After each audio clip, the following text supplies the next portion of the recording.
This is Hoover French door style, or as you can say, American 70cm wide ones.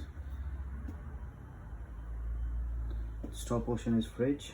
It's got the two small chips there, a couple of them there.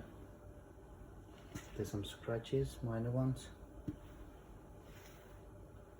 and these ones there. You can cover with the these with the magnetic stickers on. These are the freezer doors. There's a top freezer door, got the scratch there, and smaller chips there. And the bottom door got a similar here. This is the freezer door, the tray in. And this is a deep bottom freezer door. And then this is the fridge section.